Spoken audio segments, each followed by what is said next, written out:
दक्षिण कोरिया के institute for basic science में भौतिक रसायनज्ञ रॉडनी रुऑफ के नेतृत्व में शोधकर्ताओं की एक टीम ने बिना किसी स्टार्टर रत्न की आवश्यकता के सामान्य वायुमंडलीय दबाव पर हीरे को संश्लेषित करने की एक अभूतपूर्व तकनीक विकसित की है। नेचर जर्नल में प्रकाशित यह अभिनव विधि प्रयोगशालाओं में हीरे के उत्पादन के तरीके में क्रांतिकारी बदलाव ला सकती है।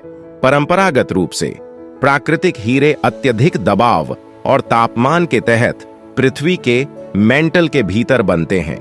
सिंथेटिक हीरे बनाने के लिए पारंपरिक उच्च दबाव और उच्च तापमान विधि इन स्थितियों की नकल करती है, जिसके लिए 2700 डिग्री फ़ारेनहाइट से अधिक कई गीगापास्कल दबाव और तापमान की आवश्यकता होती है।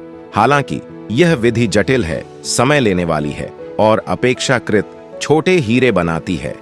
लाइफ साइंस की एक रिपोर्ट में कहा गया है, रुऑफ की टीम ने एक नया तरीका तैयार किया है जो HPHT और अन्य संश्लेषण प्रक्रियाओं की कुछ कमियों को दूर करता है। उन्होंने समुद्र तल के वायुमंडलीय दबाव पर बनाए गए एक कक्ष में रखे ग्रेफाइट क्रूसिबल में सिलिकॉन के साथ विद्युत रूप से गर्म गैलियम का उपयोग किया। हीरे के निर्माण को उत्प्रेरित करने के लिए सुपरहॉट कार्बन युक्त मीथेन गैस को कक्ष के माध्यम से प्रवाहित किया गया। उल्लेखनीय रूप से हीरे केवल 15 मिनट के भीतर बनने लगे।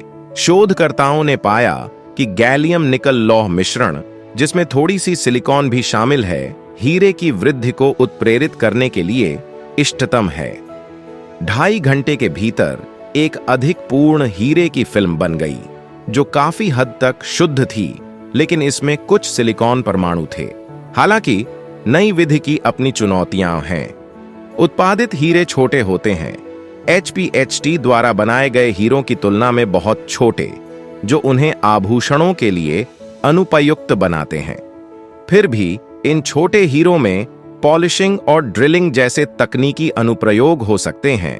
लाइफ साइंस रिपोर्ट में कहा गया है कि कम दबाव वाली प्रक्रिया हीरे के संश्लेषण को महत्वपूर्ण रूप से बढ़ाने में भी सक्षम हो सकती है।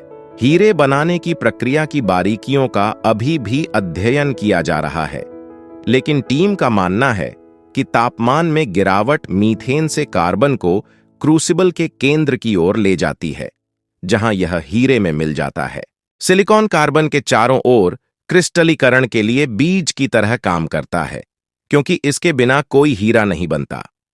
यह अभूतपूर्व तकनीक हीरे के संश्लेषण के लिए नई संभावनाओं को खोलती है, संभावित रूप से औद्योगिक अनुप्रयोगों को बदल सकती है